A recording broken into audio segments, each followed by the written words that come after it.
오늘은 읽은 이 말씀 다윗의 재난 극복이라고 하는 이런 제목으로 하나님의 은혜를 받고자 합니다. 성공 직후가 가장 위험하다는 말이 있습니다. 실패는 성공 직후에 온다. 선줄로 생각하는 사람은 넘어질까 조심하라. 이러한 성경의 교훈대로 다윗이 선줄로 생각했을 때, 다윗이 가장 크게 성공했을 때에, 그러므로 다윗 왕의 전성시대에 있었던 일들이었습니다. 다윗 역시 성공했다고 하는 바로 그 전성기에서 큰 재난을 당하는 무서운 일을 경험하게 됩니다. 첫째로 우리는 다윗이 만난 그 재난에 대해서 알아보기로 합니다. 다윗이 만난 재난, 그렇게 성공하고 그렇게 가는 데마다 승리했던 이 다윗이 어찌하여 재난을 만났을까? 그것은 역대상 21장 1절 말씀에 기록이 되어 있습니다. 사탄이 일어나 이스라엘을 대적하고 다윗을 충동하여 이스라엘을 계수하게 하니라 그랬습니다. 사탄이 일어났다 그랬습니다. 사탄이 활동합니다. 그리고 이스라엘을 대적하고 다윗 왕 마음을 충동질해가지고 인구계수, 인구조사를 시키게 했습니다. 그 인구조사를 시킨다는 것은 왜 하나님 앞에 죄가 되느냐? 하나님께서 이스라엘 백성들이 출애굽을 했을 때에 인구조사해서 장정으로서 칼을 뺄 수 있는 장정 숫자를 파악하게 하셨습니다. 그러므로 인구조사 그 자체가 죄가 되는 건 아닙니다. 왜 인구조사를 하느냐 하는 마음의 동기가 중요한 것입니다. 사탄이 다윗의 마음을 충동질했습니다. 그 다윗의 마음을 충동질한 이 사탄의 충동질의 근본이 무엇이냐 하면은 다윗의 허영심과 교만인 것입니다. 다윗이 자기가 얼마나 위대한 성공자냐 하는 것을 그 주변에 있는 여러 나라들한테 자랑하고 싶었어요. 또 내가 얼마나 강한 나라의 왕이냐, 자기의 군사력을 과시하고 싶었던 것입니다. 그것은 바로 허영심과 교만인 것입니다. 가장 성공했을 때가 가장 위험할 때라고 하는 말이 바로 여기에서 나타나고 있는 것이죠. 다윗이 가장 성공했을 때 허영심에 들뜨고 교만한 마음이 들어와서 자기의 세력, 자기의 성공을 과시하고 싶은 마음이 생겨나게 된 것이죠. 심지어 요압이라고 하는 국방부 장관이 왕이요, 이것은 왕이 하실 일이 아닙니다. 하나님이 그동안에 복 주시고 은혜를 주셔서 이렇게 강성하게 됐는데 하나님을 의지하시면 얼마든지 하나님이 더 축복하실 수가 있는데 왜 이제 와가지고 인구조사를 하고 그렇게 자랑하려고 합니까? 충고를 해도 말을 듣지 않습니다. 그래서 요압 장군이 전국에 걸쳐서 인구조사를 다 했습니다. 칼을 뺄 만한 장정 숫자를 다 계수를 해봤더니 10지파, 이스라엘 10지파가 117만 명, 그리고 베냐민 지파 숫자에 넣지 않고 유다 지파에서만 칼을 뺄 만한 장정이 47만, 157만 명이 칼을 뺄 수 있는, 전쟁을 할 수 있는 장정의 계수에 들어오게 된 겁니다. 어마어마한 군사력이죠. 요즘 우리 대한민국 60만 안 됩니다.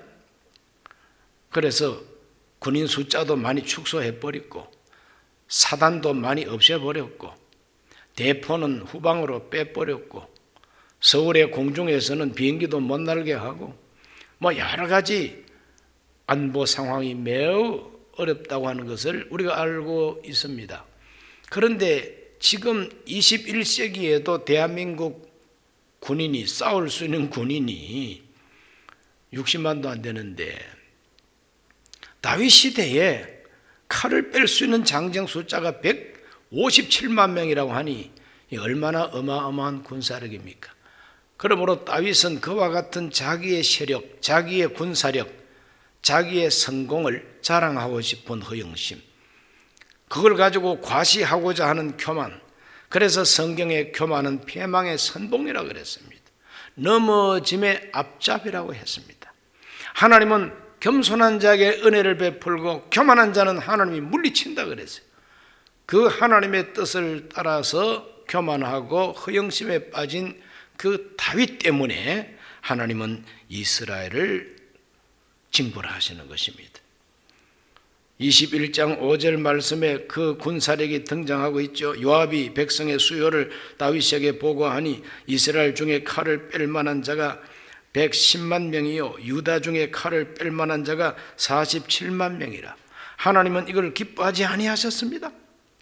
7절에 보시면 하나님이 이 일을 악하게 여기사 이스라엘을 쳤다 그랬어요. 인구조사를 왜 하나님이 악하게 보십니까? 그건 바로 허영심과 교만인 것입니다. 오늘날도 마찬가지입니다. 저와 여러분이 사업 잘 된다고, 돈 좀 많이 모았다고, 몸이 너무 건강해서 힘이 넘쳐난다고 이렇게 자랑하고 허영심에 빠지면은 하나님께서 내리치는 일도 있다고 하는 걸 잊지 말게 되시기를 바랍니다. 하나님이 이걸 악하게 보시고 진노하셔서 내리치십니다. 그리고 그 다윗에게 선택하라고 하나님이 내리치시는데 어떤 종류의 몽둥이에 맞을 것이냐, 어떠한 매를 맞을 것이냐, 그 세 가지를 제시하는 이야기가 나옵니다. 21장 11절과 12절을 다 같이 읽어봅니다. 갓이 다윗에게 나아가 그에게 말하되 야훼의 말씀이 너는 마음대로 택하라.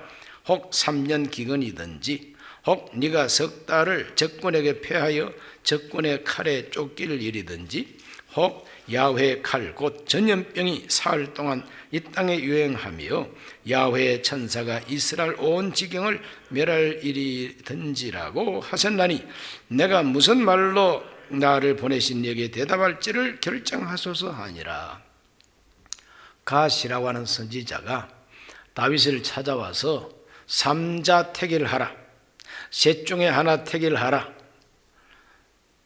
전쟁에서 실패해서 쫓겨다닐는지 아니면은 기근을 맞이할는지 아니면은 하나님께서 치시는 형벌을 받고 사흘 동안 전염병에 감염이 되든지 그 셋 중에 하나 선택하라고 그랬더니 다윗은 정말 곤경에 빠졌습니다. 곤경에 빠졌다는 것은 고민이 생겼다는 거죠. 다윗이 하나님 앞에 곤경에 빠져서 선택한 것이 사흘 동안 병드는 것이 오히려 좋겠다, 이런 생각을 하고 그것을 선택하게 됩니다. 21장 14절 말씀을 읽어봅니다. 이에 야훼께서 이스라엘 백성에게 전염병을 내리심에 이스라엘 백성 중에서 죽은 자가 7만 명이었더라 그랬어요. 사흘 만에 7만 명이 죽었어요. 우한 코로나 바이러스가 우리에게 알려지고 환자가 생긴 지가 그렇게 오래되지 않았는데 우리는 아직까지 그래도 100명까지는 안 죽었습니다. 그러나 사흘 만에 다윗 시대 재난은 사흘 만에 7만 명이 죽었으니 얼마나 무서운 전염병입니까? 그러므로 이 전염병으로 치시는 것은 하나님의 방법 중에 하나라고 하는 것을 알게 되는 것이죠. 이 우한 코로나 바이러스 감염도 우연히 생긴 것 같지만, 우한에서 우연히 생긴 것 같지만 하나님 보실 때는 이것은 생길 수밖에 없는 일이었고, 이 바이러스 감염으로 인해서 하나님께서는 매를 들고 계시다고 하는 것을 우리가 알고 하나님 앞에 겸비해져야 할 때인 것을 크리스찬들은, 믿음 있는 사람들은 잊어서는 안 되는 것입니다. 7만 명이 죽는 전염병, 얼마나 급속하게 병들자 말자 죽는 사람 많았습니다. 그렇기 때문에 하나님 앞에서 우리들은 겸손하게 살아야 됩니다. 하나님 앞에 쓸데없는 그 허영심에 들떠서는 안 됩니다. 자랑하고 싶은 마음 절제해야 됩니다. 그 다음 두 번째로 우리 알아볼 것은 이와 같은 재난을 맞이했을 때 다윗의 태도는 어떠했느냐? 하나님 앞에 겸비해져서 기도했습니다. 다윗의 기도를 한번 읽어봅니다. 21장 8절 말씀.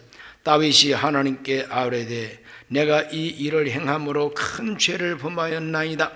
이제 간구하옵나니 종의 죄를 용서하여 주옵소서. 내가 심히 미련하게 행하였나이다 하니라. 그래. 자복하며 회개합니다. 하나님, 내가 범죄하였나이다. 변명하지 않습니다. 남에게 탓을 돌리지도 않습니다. 하나님이여, 제가 범죄하였나이다. 범죄했다고 고백합니다. 자복하는 것. 하나님, 범죄했나이다. 내가 심히 미련하게 행동했습니다. 내가 너무너무 어리석었습니다. 진정한 지혜는 뭐냐? 하나님을 의지하는 것이 지혜예요. 자기 자랑하는 것이 지혜가 아니라 내 잘났다, 나를 보라, 날 좀 보소, 날 좀 보소, 그것이 지혜가 아니라는 거예요. 끊임없이 하나님을 의지하고 하나님을 앞세우는 게 지혜라. 야훼를 경외하는 것이 지혜의 근본이라 그랬습니다. 다윗은 깨달았습니다. 내가 너무 어리석게 행동했구나. 내가 너무 미련했구나. 내가 뭐 그렇게 잘났다고. 양을 치던 목동이 하나님의 은혜로 이스라엘의 목자가 된 내가 겸손해야 되는데 우쭐하다가 이렇게 됐다고 하는 것을 그는 하나님께 자백합니다. 내가 하나님 앞에 범죄하였나이다. 내가 심히 어리석게 행동했나이다. 미련하게 행동했나이다. 주여 용서하여 주소서. 내 죄를 용서하여 주소서. 하나님 앞에 자복하며 간구하고 용서해 주시기를 간절히 호소하는 다윗의 기도가 나옵니다. 이 다윗의 기도를 통해서 우리도 배워야 됩니다. 남에게 책임을 전가할 것이 아니라 각 사람은 먼저 자기 죄를 통회 자복해야 되는 거예요. 내가 범죄하였나이다. 내가 미련하였나이다. 내가 교만하였나이다. 내가 허영심에 들떴나이다. 나를 용서하여 주소서. 하나님 앞에 이와 같이 기도하는 다윗의 기도를 우리는 본받아야 됩니다. 또한 다윗의 기도는 두 번째 책임지는 기도였어요. 21장 17절을 다 같이 한번 읽어봅니다. 하나님께서 아뢰되 명령하여 백성을 계수하게 한지라 내가 아니니까 범죄하고 악을 행한 자는 곧 나이니이다. 이 양떼는 무엇을 행하였나이까? 청하건대 나의 하나님 야훼여 주의 손으로 나와 내 아버지의 집을 치시고 주의 백성에게 재앙을 내리지 마옵소서 하니라. 하나님 앞에 다윗이 말씀드리는 것은 내가 이 백성들한테 명령을 내리고 요압 장군한테 명령해서 이 백성 인구 조사하라고 한 사람은 바로 다윗인 내가 했나이다. 범죄를 내가 했나이다. 이 백성이 죄를 지은 것이 아니라 내가 범죄했나이다. 왕이 범죄했습니다. 최고 지도자인 제가 하나님께 범죄했습니다. 이 백성이 무슨 죄가 있습니까? 하나님이여, 그러므로 이 백성한테는 재앙을 내리지 말고 나한테 내려주소서. 재앙을 내리시려면 나한테 내려주시고 이 백성들은 하나님이여 재앙을 내리지 말아달라고 하는 이 다윗의 기도입니다. 얼마나 백성을 아끼고 사랑하는 마음입니까? 자기 책임을 절감하면서 내 책임입니다. 하나님, 내 책임입니다. 제가 잘못했습니다. 제가 명령한 겁니다. 그러므로 벌을 내리시려면 저한테 내리시고 이 백성한테는 내리지 말아달라는 거예요. 여기서 우리가 정말 참 깊은 진리를, 또 명확한 진리를 깨달아야 됩니다. 한 지도자의 잘못, 한 지도자의 범죄, 한 지도자의 교만, 한 지도자의 허영심이 얼마나 백성들한테 무서운 결과를 가져오는가를 여기서 우리는 보는 것이죠. 옛날이나 지금이나 같습니다. 옛날에도 하루 24시간 해는 동쪽에서 떴습니다. 지금도 똑같습니다. 지금도 방탄소년들이 온 세계를 휩쓸고 노래를 가지고 뭐 뒤집었다 엎어졌다 하지만 원리는 똑같습니다. 진리는 변하지 않습니다. 지도자가 잘못하면, 지도자가 교만하고 허영심에 들떠서 범죄하면 죽을 고생은 백성들이 한다는 거예요. 왕은 왕대로 항상 백성들한테 세금 거두어서 백성 다 굶어 죽어도 왕은 안 굶어 죽습니다. 잘못은 지도자가 하고 고생은 백성이 한다고 하는 이 만고불변의 이러한 이 법칙이랄까요? 이와 같은 현상은 지금도 똑같습니다. 그러므로 대한민국의 지도자들이 중요한 것이죠. 대한민국의 지도층을 이루고 있는 행정부, 대통령, 대한민국을 대표하는, 국민을 대표하는 국회의원들, 나라의 관리들, 잘못하면 백성들이 죽을 고생을 하는 것입니다. 백성들이. 이와 같이 다윗은 자기 책임을 통감합니다. 내 잘못입니다, 하나님. 재앙을 내릴지라도 나한테 내리시고 이 백성들에게는 재앙을 내리지 말아 주옵소서. 이것이 바로 올바른 지도자의 모습입니다. 비록 잘못했고 비록 악을 행하고 비록 하나님 앞에 범죄했다 할지라도 그것을 회개해야 되고 그 책임을 통감하면서 하나님 앞에 엎어져서 이러한 기도를 올릴 줄 알아야 참 지도자죠. 참 지도자죠. 우리나라 국민들이 괜히 중국 출입하면서 병 전염돼 와가지고 우리끼리 다 옮긴 것이지 중국 사람들한테는 아무 혐의가 없답니다. 이게 말이 됩니까? 지도자들이 책임을 통감해야 될 텐데 어찌하여 오늘 이 시대 한국의 지도자들은 책임을 회피하고 국민에게 책임을 전가하고 자기들은 피해가 없다고 그런지 희희낙낙하고 앉아 있으니 얼마나 안타까운 일입니까? 다윗처럼 책임질 줄 아는 이와 같은 지도자들의 모습이 보고 싶은 시대인 것입니다. 조금이라도 지도층들은 다윗과 같이 회개해야 됩니다. 자기들이 잘못한 것을 회개해야 됩니다. 처음부터 제대로 예방하지 못한 것부터 회개해야 되는 것이죠. 이러므로 올바른 지도자, 회개할 줄 알고 책임질 줄 알고 백성들의 생명과 재산을 아낄 줄 알아야 되는데 20, 30년 후에 젊은 세대들이 책임져야 할 그 무서운 국가의 빚을 내가지고 선심을 쏘고 돈 나눠주겠다 그러고 이게 제대로 된 모습입니까? 하나님 앞에 회개해야 됩니다.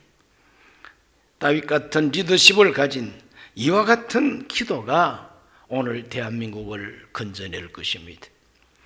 세 번째로 재난을 어떻게 극복했는가? 회개하고 기도하고 책임지는 그 다윗의 태도를 하나님께서 귀하게 보시고 하나님께서 다윗의 기도를 들으시고 응답을 해 주셨습니다. 그러므로 응답받은 다윗의 모습 우리가 읽어보기로 합니다. 하나님께서 큰 응답을 주시기 위해서 첫 번째로 주신 명령이 제단을 쌓으라고 하는 명령입니다. 21장 18절 말씀 읽어봅니다. 야훼 천사가 갓에게 명령하여 다윗에게 이르시기를 다윗은 올라가서 여부스 사람 오르난의 타작마당에서 야훼를 위하여 제단을 쌓으라 하신지라. 야훼를 위하여 오르난의 타작마당에 가서 제단 쌓으라고 하나님이 명령을 내리십니다. 난데없이 제단을 쌓으라는 명령을 왜 주셨을까? 그것도 장소를 지정하십니다.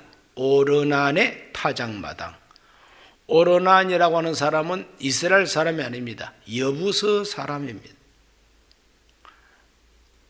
아모리 족속 여부스 사람 오르난의 타작마당을 찾아가서 그곳에서 하나님께 제단을 쌓으라는 것입니다.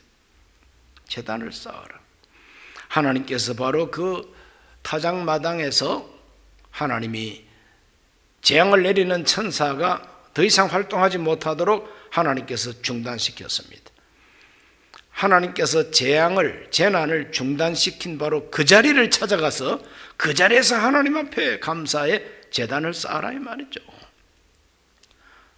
다윗은 순종했습니다. 선지자의 말을 순종해서 오르난의 타작마당을 찾아갔습니다. 찾아가 가지고 바로 그 땅을 돈 주고 샀습니다. 금 600세겔을 주고 그 땅을 샀습니다. 오르나는 왕이 와서 땅을 좀 사겠다고 그러니까 왕이요, 모든 것이 왕의 땅입니다, 그냥 공짜로 가져가소서 했더니 아니야, 하나님께 제사 드리는 거룩한 땅을 내가 공짜로 빼앗아서 사용할 수 없다. 금 600세겔을 주고 넉넉하게 땅값을 치르고 바로 그 땅에서 하나님 앞에 번제를, 감사의 번제를 드리게 되는 것이죠. 그럴 때 하나님께서 다윗의 번제를 기쁘게 받으시고 용서하시고 응답해 주셨습니다. 21장 25절 말씀부터 27절까지 다 같이 읽습니다. 그리하여 다윗은 그 터값으로 금 600세겔을 달아 오르난에게 주고 다윗이 거기서 야훼를 위하여 제단을 쌓고 번제와 화목제를 드려 야훼께 아뢰었더니 야훼께서 하늘에서부터 번제단 위에 불을 내려 응답하시고 야훼께서 천사를 명령하심에 그가 칼을 칼집에 꽂았더라 그랬어요. 재난을 가져오는 전염병을 창궐하게 하는 하나님의 심판을 수행하는 그 천사가 칼을 빼고 있는데 하나님 앞에 번제와 화목제를 올렸더니 하나님이 기쁘게 그걸 받으시고 천사에게 지시하십니다. 칼을 칼집에 꽂으라고. 그게 바로 재난이 중단된다는 의미입니다. 이제 됐다, 그만하라 이 말이죠. 하나님께서 오늘 오르난의 타작마당에서 재난을 멈추게 하신 하나님, 그 재난의 천사의 칼을 칼집에 꽂게 하신 하나님, 코로나19를 퍼뜨리는 이 재난의 이 바이러스도 하나님께서 야 그만하면 됐으니까 칼집에 칼을 꽂아라, 이렇게 하나님이 응답해 주시면 얼마나 좋겠습니까? 그러므로 하나님 앞에 제단을 쌓아야 되는 것입니다. 그런데 현대판 지도자들은 제단을 쌓으라고 하는 것이 아니라 중지하라고 명령합니다.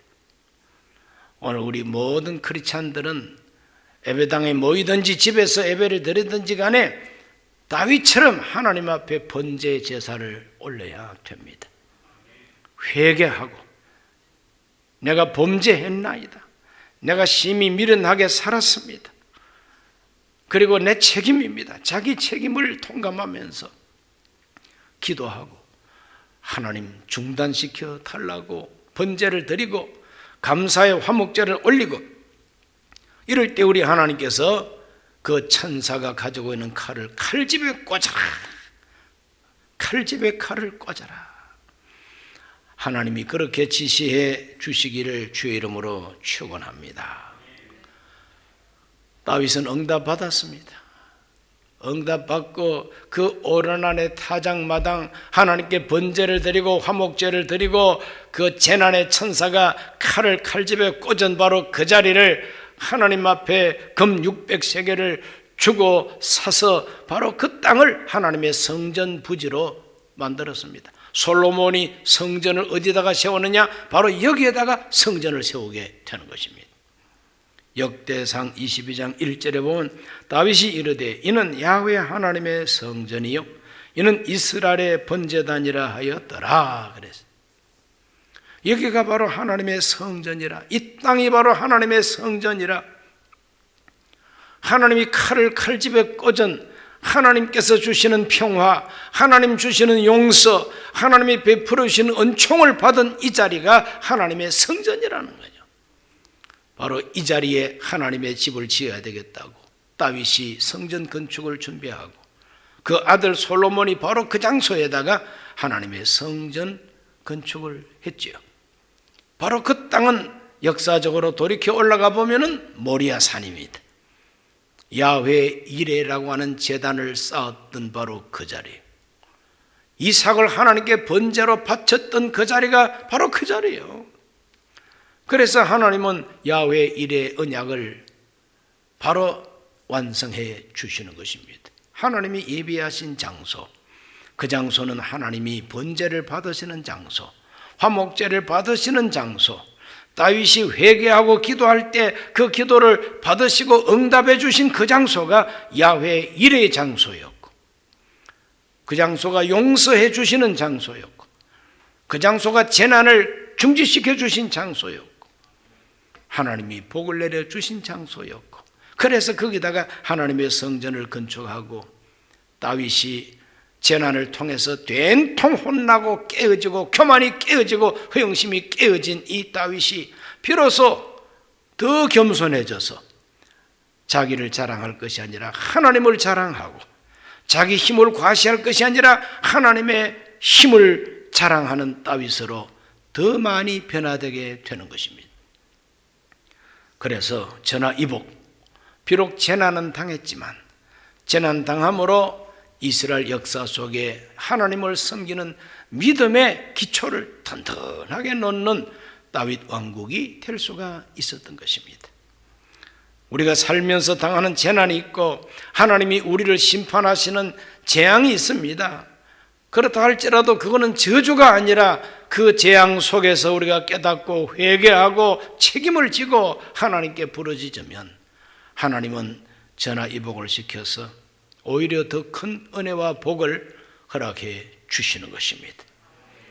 오늘 코로나19 바이러스 때문에 많은 사람들이 고생하고 어려움 당하고 공포에 질려 있습니다마는 성경의 다윗이 재난을 극복한 그 아름다운 자세를 우리가 보면서 본받아야 될 것입니다.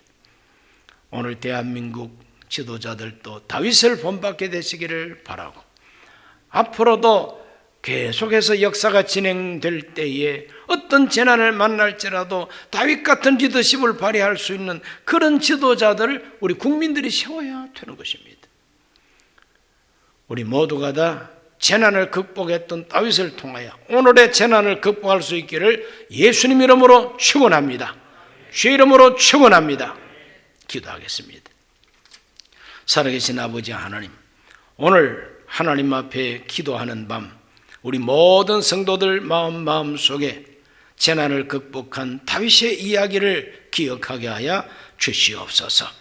하나님이 진노하셔서 재난을 주시고 사흘 만에 7만 명이 죽는 전염병이 창궐하게 하셨지만 다윗이 철저하게 자백하고 통회하고 회개하고 책임질 때 하나님께서는 중지시켜 주셨습니다. 재난을 중단케 하여 주셨습니다. 오히려 그 장소에서 하나님은 영광을 받아 주셨습니다. 바로 그 자리를 통하여 이스라엘 전체가 야훼 하나님을 섬기는 나라를 세울 수 있었습니다. 하나님, 재난을 극복하면서 국민들의 마음이 통일되고 재난을 극복하면서 이 국민들이 다 정신을 차리게 하여 주셔서 하나님 앞에 바로 서게 하여 주옵시고, 이 나라의 지도자들이 다윗 같은 리더십을 가질 수 있도록 은총을 베풀어 주시옵소서. 즐거운 마음, 감사한 마음으로 예물 드리면서 하나님 앞에 기도하는 우리 모든 성도들에게 하늘문을 활짝 열고 복을 내려 주시옵소서. 예수님 이름으로 축복 기도하옵나이다. 아멘.